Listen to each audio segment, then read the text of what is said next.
कितना सुंदर कहा है, स्मरण करिएगा जरा।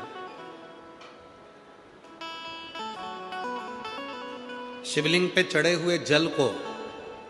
जब हम अपने ऊपर प्रोक्षण करते हैं, शिवलिंग पे चढ़े हुए जल को जब हम अपने ऊपर छींटते हैं, शिवलिंग पे चढ़े हुए जल को जब हम आचमन करते हैं,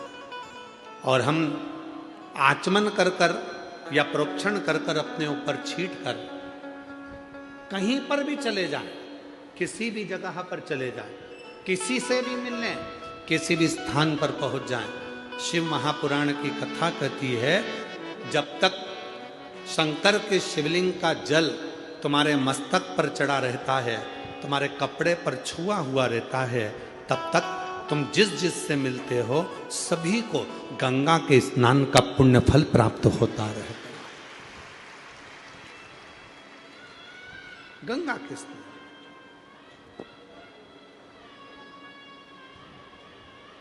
और देख लिया संसार हमने,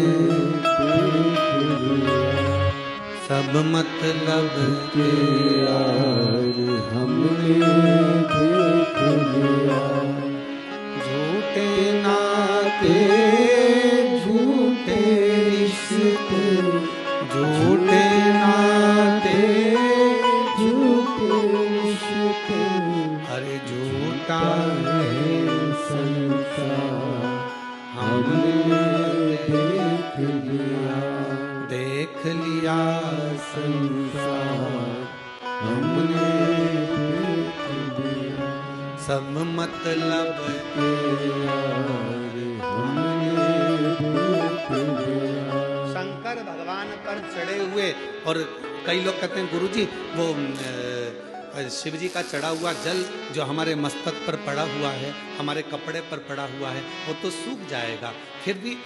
किसी का स्पर्श करेंगे और उसको गंगा के स्नान का फल मिल जाएगा। ये जब जल सूख गया, जब जल समाप्त हो गया, तो फिर उसका फल कैसे मिले? शिव महापुराण की कथा कहती है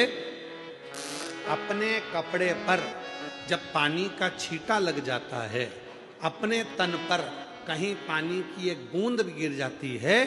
तो ध्यान देना जब तक उस पर दूसरी बूंद ना पड़े तब तक वो स्थान पर उस बूंद का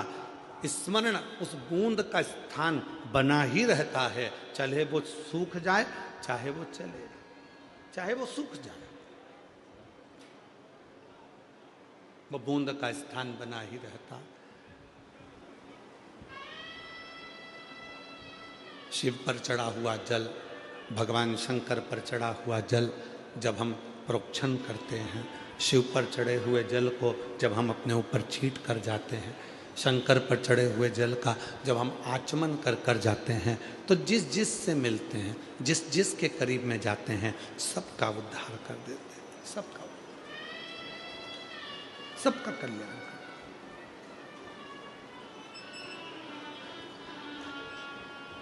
चलो जाने दो हमारे खंड को, शिव महापुराण की विद्येश्वर संहिता को ही पढ़ लीजिए। शिव महापुराण की विद्येश्वर संहिता कहती है श्री शिवाय नमस्तुभ्यम या नमः शिवाय या ओम नमः शिवाय। जब हम आप इसका उच्चारण कर कर अपने घर से निकलते हैं, इसका उच्चारण कर कर जब हम अपने घर से निकलते हैं, तो हमारे जीवन में जितने भी तकलीफें हमारे मार्ग में आने वाली होती है, केवल इन मंत्रों के उच्चारण से वो मार्ग सुलभ होता चले जाता है और हम अपनी मंजिल तक पहुंच जाते हैं, अपनी मंजिल। जो जैसी भावना लाया वो वैसा ही फल पाया, नहीं खाली उसे लौटाया वो मन ही मन हर्षाया। और कर दिया माला माल काशी वाले ने लुटा दिया भंडार काशी वाले ने लुटा दिया भंडार काशी वाले ने कर दिया माला माल काशी वाले ने।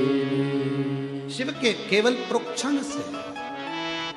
शिव के जल के केवल आचमन से, पहले भी कथा में काज फिर कहते हैं, वृक्ष में पानी देना है,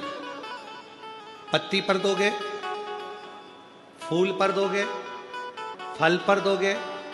टहनी पर दोगे कि जड़ में दोगे? जम के बोलो, कहां दोगे? जड़ में। फूल पर कोई पानी नहीं देगा, पत्ती पर कोई पानी नहीं देगा, टहनी पर कोई पानी नहीं देगा, फल पर कोई पानी नहीं देगा। पानी देगा तो वो केवल जड़ में देगा। उसी तरह जड़ में जल दिया, पत्ती को मिल गया, जड़ में पानी दिया, फल को मिल गया, जड़ में पानी दिया, फूल को मिल गया, जड़ में पानी दिया, टहनी को मिल गया। उसी तरह शिव महापुराण की कथा कहती है कि शिव को यदि हमने एक लोटा जल चढ़ाया तो वो 33 कोटि देवताओं को प्राप्त